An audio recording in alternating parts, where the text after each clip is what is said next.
அனைவருக்கும் வணக்கம். நம்ம இந்த வீடியோவில் என்ன பார்க்க போனால் ஆர்ஆர்பியில் பார்த்தீங்கன்னா ஜெய்க்கான ஷார்ட் நோட்டிஃபிகேஷன் வெளியிட்டிருந்தாங்க. இப்போ வந்து பார்த்தீங்கன்னா டீட்டெயில் அட்வர்டைஸ்மெண்ட்டை வந்து வெளியிட்டிருக்காங்க. ஸோ இதில் வந்து ஏஜ் லிமிட், எஜுகேஷன் குவாலிஃபிகேஷன் என்ன கொடுத்துருக்காங்க அப்படின்றத நம்ம முழுமையாக வந்து பார்க்கலாம். அது மட்டும் இல்லாமல் இதற்கான ஆன்லைன் அப்ளிகேஷன் வந்து பார்த்தீங்கன்னா 30ஆம் தேதி வந்து ஸ்டார்ட் ஆகுது. ஸோ மறக்காமல் இந்த வீடியோ முழுமையாக பார்த்துட்டு இந்த போஸ்ட்டுக்கெலாம் நீங்கள் எலிஜிபிளாக இருக்கும் பட்சத்தில் தாராளமாக வந்து நீங்கள் வந்து அப்ளை பண்ணிக்கலாம். ஓகேங்களா? சரி, என்ன தான் சொல்லியிருக்காங்க அப்படின்றத பார்க்கலாம். ஃபஸ்ட்டு வந்து இம்பார்ட்டன்ட் டேட் வந்து கொடுத்துருக்காங்க. ஏற்கனவே நம்ம பார்த்து தான் ஒரு டைம் தெரிஞ்சுக்கோங்க. 30/7/2024 முதல் வந்து ஆன்லைன் அப்ளிகேஷன் வந்து ஸ்டார்ட் பண்ணுறாங்க. கடைசி தேதி 29/8/2024 நீங்கள் வந்து அப்ளை பண்ணிக்கணும் அப்படின்றத வந்து சொல்கிறாங்க. ஸோ ஏதாவது கரெக்ஷன் பண்ணுறதா இருந்தால் நம்ம வந்து 30/8/2024 வந்து 8/9/2024 அப்ளிகேஷன் வந்து நம்ம கரெக்ஷன் பண்ணிக்கலாம் அப்படின்றத வந்து கொடுத்துருக்காங்க. ஸோ அதை வந்து பார்த்துக்கோங்க. இப்போ வேக்கன்சி ஏற்கனவே நம்ம சொன்னதான் ஒட்டுமொத்த வேக்கன்சி 7551 வந்திருக்கு. ஜூனியர் இன்ஜினியர் அதுக்கு மற்ற போஸ்ட்லாம் பார்த்தீங்கன்னா 7934 வேக்கன்சி இருக்குது. ஸோ கெமிக்கல் சூப்பர்வைசர் அந்த மாதிரி போஸ்ட் வந்து ஒரு 17 வேக்கன்சி இருக்குது. ரைட்டா? மோஸ்ட் ஆஃப் வந்து ஜூனியர் இன்ஜினியர் இந்த மாதிரி போஸ்ட்டுக்கு தான் நீங்கள் எதிர்பார்ப்பீங்க. என்ன தான் சொல்லியிருக்காங்க அப்படின்றத பார்த்துக்கலாம். டிஸ்ட்ரிபியூஷன் ஆஃப் வேக்கன்சி வந்து அனெக்ஸ்டு பியில் இருக்குதாம்மா, அதை வந்து கீழே நோட்டிஃபிகேஷனில் கொடுத்துருப்பாங்க, அது பார்த்துக்கலாம். ஸோ இப்போ வந்து மற்ற விவரங்கள் என்ன சொல்லியிருக்காங்கன்றதை பார்க்கலாம். ஃபஸ்ட்டு வந்து பார்த்திங்கன்னா ஏஜ் லிமிட் வந்து கொடுத்துருப்பாங்க, அதையும் நம்ம பார்த்துக்கலாம். ஸோ ஏஜ் லிமிட்டை பொறுத்த வரைக்கும் ஏற்கனவே சொன்னது தான், இருந்தாலும் ஒரு டைம் பார்த்துக்கோங்க. 1/1/2025 படி நீங்கள் வந்து குறைந்தபட்சம் 18, அதிகபட்சம் 36 வயசு இருக்கலாம். என்ன சார் 33 போட்டிருக்காங்க, நீங்கள் 36 சொல்கிறீங்களேன்னா ஆக்சுவலாக 36 தான். ஏன் அப்படின்னா இதுக்கு முன்னாடி 33 வயசு. இப்போ இந்த COVID-19 வந்துச்சு இல்லையா, கொரோனா டைமு. ஸோ அதுக்காக நமக்கு வந்து 3 இயர்ஸ் வந்து ரிலாக்ஸேஷன் கொடுத்துருக்காங்க. ஸோ எல்லாருக்குமே இந்த 3 இயர்ஸ் ரிலாக்ஸேஷன் வந்து பொருந்துன்றதுனால ஸோ நீங்கள் வந்து மேக்ஸிமம் 36 வயசு வரைக்குமே நீங்கள் அப்ளை பண்ணிக்கலாம். அதே மாதிரி இந்த ஜூனியர் இன்ஜினியருக்குமே நீங்கள் 36 வயசுக்கு குறைந்தபட்சம் 18, அதிகபட்சம் 36 வயசு வரைக்குமே அப்ளை பண்ணிக்கலாம். சார் 36 வயசுக்கு மேலே தான் அப்ளை பண்ண முடியாதா சார் அப்படின்னா, ஸோ நீங்கள் எஸ்சி, எஸ்டி, ஓபிசியாக இருக்கீங்க அல்லது மாற்றுத்திறனாளிகள் இருக்கீங்கன்னா உங்களுக்கு சென்ட்ரல் கவர்மெண்ட் நாம்ஸ் படி வந்து ஏஜ் ரிலாக்ஸேஷன் இருக்கும். ஸோ அதை யூஸ் பண்ணி கூட நீங்கள் வந்து அப்ளை பண்ணிக்கலாம். ஸோ இங்கே பார்த்தீங்க அப்படின்னா உங்களுக்கு வந்து கொடுத்துருப்பாங்க ஏஜ் ரிலாக்ஸேஷன். ஒருவேளை எஸ்சி, எஸ்டியாக இருந்தீங்கன்னா உங்களுக்கு 5 இயர்ஸ் வந்து ரிலாக்ஸேஷன் கொடுத்துருக்காங்க. ஸோ இவங்க என்ன சொல்கிறாங்க அப்படின்னா 36 கொடுத்துருக்காங்களா, 36 5 41 வரைக்குமே பண்ணிக்கலாம். அதே மாதிரி நீங்கள் ஓபிசி கேண்டிடேட் இருக்கீங்க அப்படின்னா ஒரு 3 இயர்ஸ் வந்து ரிலாக்ஸேஷன் கொடுத்துருக்காங்க. ஸோ 39 வயசு வரைக்குமே அப்ளை பண்ணிக்கலாம். மாற்றுத்திறனாளிகள் வந்து 10 இயர்ஸ் வந்து ஏஜ் ரிலாக்ஸேஷன் இருக்குது. ஸோ அதை யூஸ் பண்ணி கூட நீங்கள் வந்து அப்ளை பண்ணிக்கலாம். ஸோ எஜுகேஷன் குவாலிஃபிகேஷனை பொறுத்த வரைக்கும் பார்த்தோன்னா அன்னெக்ஸரி 7 வந்து கொடுத்துருக்கதா சொல்கிறாங்க. இதுதான் ரொம்ப ரொம்ப இம்பார்ட்டன்ட். ஏன்னா நமக்கு தெரியும் ஜூனியர் இன்ஜினியர் அப்படின்னா ஒரு டிப்ளமோ முடிச்சிருந்து அப்ளை பண்ணலான்னு. ஆனால் என்னென்ன போஸ்ட் கொடுத்துருக்காங்க, அந்த போஸ்ட்டுக்கு டிப்ளமோவில் என்ன மேஜர் முடிச்சிருக்கணும் அப்படின்றதெல்லாம் இந்த அன்னெக்ஸரி பார்த்தா தான் தெரியும். ஸோ என்ன சொல்லியிருக்காங்கன்றதை பார்க்கலாம். இப்போ நீங்கள் பார்க்குறீங்களா இந்த டீட்டெயில் அட்வர்டைஸ்மெண்ட் பிடிஎஃப் வந்து லிங்க் வந்து இந்த வீடியோட டிஸ்கிரிப்ஷனில் கொடுத்துருக்கேன். நீங்கள் டவுன்லோட் பண்ணி ஒரு டைம் படித்து பாருங்கள். டீட்டெயிலாக படித்து பார்த்தா தான் உங்களுக்கு வந்து தெரியும். அப்ளை பண்ணுறதுக்கு எவ்வளோ சார் செலவாகுன்னு கேட்டிங்கன்னா உங்களுக்கு வந்து பார்த்தீங்கன்னா ஜென்ரலாக வந்து 500 ரூபா ஆகும். இதே SC, ST, ex serviceman, female, transgender so இந்த மாதிரி நீங்கள் கேண்டிடேட்டாக இருக்கீங்க அப்படின்னா உங்களுக்கு வந்து 250 ரூபா வந்து செலவாகும் அப்படின்றத வந்து கொடுத்துருக்காங்க. இது ஆன்லைன் அப்ளிகேஷனுக்கான பேமெண்ட்டு. ஸோ அடுத்த விவரங்கள் என்ன கொடுத்துருக்காங்க அப்படின்னு சொல்லி பார்க்கலாம். ஸோ எக்ஸாம் வந்து தேர்வு முறை எப்படி இருக்கும் அப்படின்னு செலெக்ஷன் ப்ராசஸ் எப்படி இருக்கும் அப்படின்னு பார்த்தீங்கன்னா ஃபஸ்ட்டு வந்து கம்ப்யூட்டர் டெஸ்ட்டு ஸ்டேஜ் 1 வந்து ஒரு டெஸ்ட் வைப்பாங்க. அதுக்கப்புறம் மறுபடியும் கம்ப்யூட்டர் பேஸ்ட் டெஸ்ட்டாக வந்து ஸ்டேஜ் 2 டெஸ்ட் இருக்கும். ஸோ அப்போ 2 ஆன்லைன் எக்ஸாம் இருக்கும் அப்படின்னு தெரிஞ்சுக்கோங்க. அதுக்கப்புறம் டாக்குமெண்ட் வெரிஃபிகேஷன், மெடிக்கல் எக்ஸாமினேஷன் இதெல்லாம் இருக்கும். ஸோ இதுதான் வந்து செலெக்ஷன் ப்ராசஸாக இருக்கும். இப்போ ஃபஸ்ட்டு ஸ்டேஜ் 1ல் கம்ப்யூட்டர் பேஸ்ட் டெஸ்ட்டை பொறுத்த வரைக்கும் உங்களுக்கு பார்த்தீங்கன்னா 90 நிமிடங்களில் 100 கேள்வி வந்து கொடுக்குறாங்க. ஸோ இந்த 100 கேள்வி 100 கொஸ்டின் இருக்கும். அதுக்கான சிலபஸும் வந்து கொடுத்துருக்காங்க. அதையும் வந்து நீங்கள் பார்த்துக்கோங்க. இதில் மார்க் நீங்கள் ஸ்கோர் பண்ணிங்கன்னா உங்களுக்கு செகண்ட் ஸ்டேஜுக்கு வந்து நம்ம வந்து செலெக்ஷன் ஆகலாம். அதுக்கப்புறம் செகண்ட் ஸ்டேஜில் வரது தான் நமக்கு என்ன பண்ணுவாங்க, கட் ஆஃப் மார்க் வச்சு நம்ம வந்து செலெக்ஷன் பண்ணுவாங்க. அப்படி தான் வந்து இருக்கும். Mathematics, general intelligence, reasoning, general awareness, general science எல்லாமே வந்து கொடுத்துருக்காங்க. ஜென்ரல் சயின்ஸ் வந்து பார்த்திங்கன்னா உங்களுக்கு 10th ஸ்டாண்டர்ட் சிபிஎஸ்சி சிலபஸ் அப்படின்றத வந்து மென்ஷன் பண்ணி வந்து கொடுத்துருக்காங்க. மற்றதெல்லாம் காமனாக ஜென்ரல் அவேர்னஸ், ஜென்ரல் இன்டெலிஜென்ஸ்லாம் வந்து இருக்கும். ரைட்டா? அது எப்பவும் போல் ரயில்வே எக்ஸாம் மாதிரி தான் இருக்குது. இப்போ 100 கொஸ்டின் எப்படி பிரித்து கொடுத்துருக்காங்க பாருங்கள். மேத்தமெட்டிக்ஸ் வந்து ஒரு 30 கொடுத்துருக்காங்க. ஜென்ரல் இன்டெலிஜென்ட் ரீசனிங் வந்து ஒரு 25 கொடுக்குறாங்க. ஜென்ரல் அவேர்னஸ் வந்து ஒரு 15 கொடுக்குறாங்க. சயின்ஸ் மட்டுமே ஒரு 30 கொஸ்டின் இருக்குது. ஸோ இந்த எக்ஸாமுக்கு சயின்ஸ் ரொம்ப ரொம்ப இம்பார்ட்டன்ட். பட் ஆனால் சிபிஎஸ்சி சிலபஸ் பெஸ்ட்டாக இருக்கும் அப்படின்றத நீங்கள் தெரிஞ்சுக்கோங்க. ரைட்டா?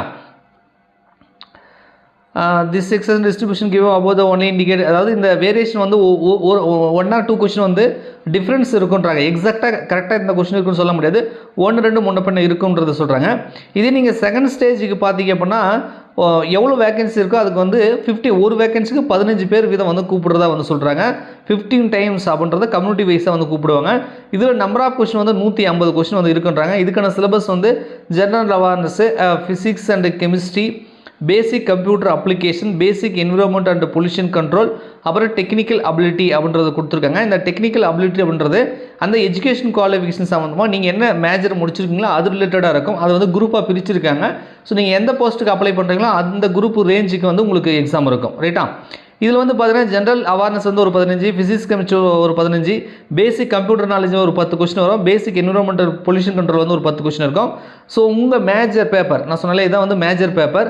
ஸோ உங்கள் டிப்ளமோ தரத்தில் அந்த மேஜர் பேப்பர் வந்து ஒரு 100 கொஸ்டின் கொடுப்பாங்க. ஸோ ஒட்டு மொத்தமாக பார்த்தீங்கன்னா ஒரு 150 கொஸ்டின் வருது, 120 மினிட்ஸ் அப்படின்றத கொடுக்குறாங்க. இதுதான் வந்து கட் ஆஃப் வந்து செலெக்ஷன் லிஸ்ட்டுக்கு வந்து எடுத்துப்பாங்க. இதை வந்து பார்த்துக்கோங்க. ஸோ மேப்பிங் டேபிள் இது வந்து குரூப்பாக பிரிச்சிருக்காங்க. நான் சொன்னேன் இல்லையா, அதாவது மெக்கானிக்கல் அண்ட் அலைடு இன்ஜினியரிங்காரங்களுக்கு mechanical engineering, production engineering, automobile engineering எல்லாமே வந்து எக்ஸாம் வந்து எப்படி என்னென்ன இதுக்கு வந்து குரூப்பாக பிரிச்சிருக்குன்றதை கொடுத்துருக்காங்க. எலக்ட்ரிக் அண்ட் அலைடு இன்ஜினியரிங்க்கு ஒரு குரூப் பிரிச்சிருக்காங்க, எலக்ட்ரானிக்ஸ் தனியாக பிரிச்சிருக்காங்க, சிவிலுக்கு தனியாக பிரிச்சிருக்காங்க, இந்த பிஎஸ்சி கெமிஸ்ட்ரி அது மாதிரிலாம் இருக்கு இல்லையா, அதுக்கு தனியாக சிஎம்ஏன்னு சொல்லி குரூப்பாக வந்து பிரிச்சிருக்காங்க. டேபிள் 1, டேபிள் 2, டேபிள் 3ன்னு வந்து பிரிச்சிருக்காங்க. கெமிக்கல் அண்டு மெட்டரலிக்கல் சூப்பர்வைசருக்கு தனியாக போட்டிருக்காங்க.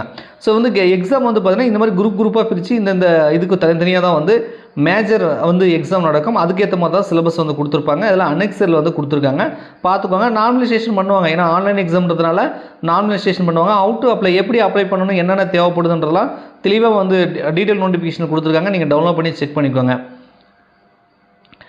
மீடியம் ஆஃப் எக்ஸாமினேஷன் அப்படின்றாங்க. இப்போ உதாரணத்துக்கு நம்ம வந்து பார்த்தீங்கன்னா இந்த தேர்வெல்லாம் வந்து தமிழ் எழுதலாமா இங்கிலீஷில் எழுதலாமா அப்படின்ற மாதிரி நிறைய பேர் வந்து கேட்பீங்க. Question for CBT will be available English and Hindi and 13 region Indian language அப்படின்றத வந்து கொடுத்துருக்காங்க. ஸோ 13 ரீஜனல் லாங்குவேஜில் இருக்குது. அதில் தமிழும் வந்து பாருங்கள் இந்த இடத்துல மென்ஷன் பண்ணியிருக்காங்க.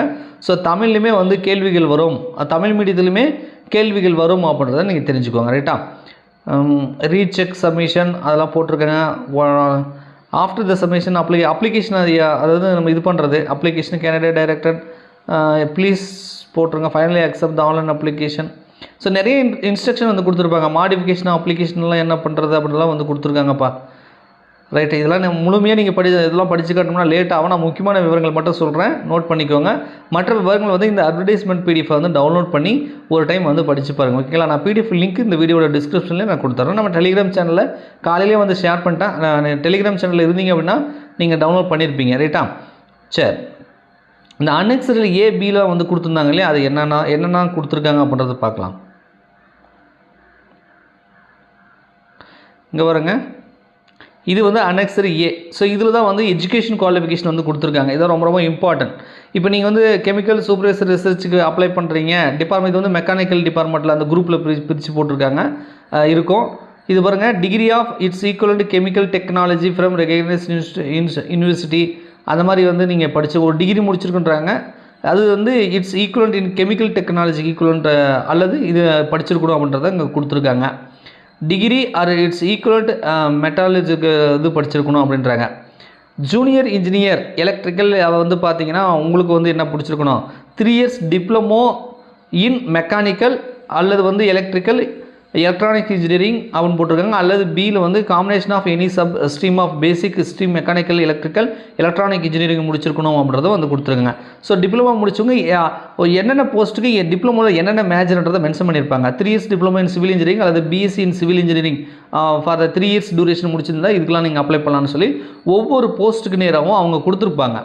மினிமம் எஜுகேஷன் குவாலிஃபிகேஷன் என்ன அப்படின்றத வந்து கொடுத்துருப்பாங்க, பார்த்துக்கோங்க. ஜூனியர் இன்ஜினியர் ட்ராக் மெஷின் பார்த்தீங்கன்னா 3 years diploma mechanical production automobile அப்படின்னு சொல்லி கொடுத்துருக்காங்க. ஸோ இந்த இதில் பிரான்ச் மென்ஷன் பண்ணியிருக்காங்கப்பா. இந்த பிரான்ச் வந்து நம்ம வந்து தெரிஞ்சுக்கணும். இந்த போஸ்ட்டுக்கு வந்து நம்ம பிரான்ச் இருக்கா, நாம் எலிஜிபிளா அப்படின்றத நீங்கள் பார்த்து வந்து தெரிஞ்சுக்கோங்க.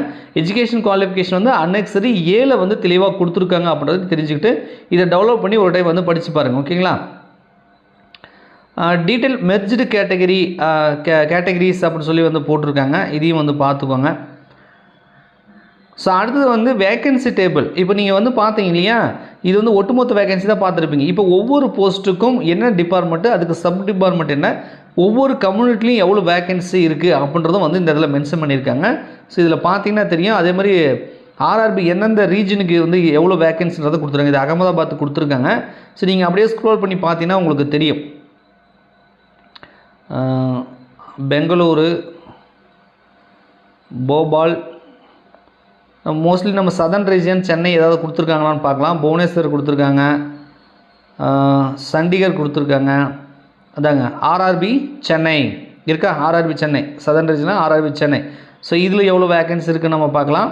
இது பாருங்கள், ஜூனியர் இன்ஜினியர் எலக்ட்ரிக்கல் இருக்குது, ஜூனியர் இன்ஜினியர் எலக்ட்ரிக்கல் இருக்குது, என்னென்ன போஸ்ட் இருக்குது சென்னை ரீஜனில் அப்படின்றது இங்கே கொடுத்துருக்காங்க. ஸோ நமக்கு மோஸ்ட்லி பார்த்தீங்கன்னா ஜேஇ போஸ்ட் தான் அதிகமாக இருக்கும், வேக்கன்சி அதில் தான் அதிகமாக இருக்குது. நேம் ஆஃப் த போஸ்ட் வந்து கொடுத்துருக்காங்க, கெமிக்கல் அண்டு இதுவும் வந்து கொடுத்துருக்காங்க. ஸோ வந்து பார்த்திங்கன்னா நம்ம சென்னை ரீஜனுக்கு மட்டும் பார்த்திங்க அப்படின்னா 652 வேக்கன்சி இருக்குதுப்பா. ரைட்டா, நம்ம சென்னை ரீஜனுக்கு 652 வேக்கன்சி வந்து கொடுத்துருக்காங்க. ஸோ ஒரு பல்கான வேக்கன்சியே வந்திருக்குன்னு சொல்லலாம். ஆல் ஓவர் இந்தியாவுக்கும் வேக்கன்சி அதிகமாக தான் இருக்குது. நம்ம மோஸ்ட்லி ஆல் ஓவர் இந்தியா ஆர்ஆர்பினாலே நமக்கு தெரியும் ஆல் ஓவர் இந்தியா. அதில் நம்ம தமிழ்நாட்டுக்கு இவ்வளோ வேக்கன்சி வந்துருக்குது பெரிய விஷயம் தான். ரைட்டா, மற்றதெல்லாம் பார்த்தீங்கன்னா 200, 300, 400 போட்டிருக்காங்க.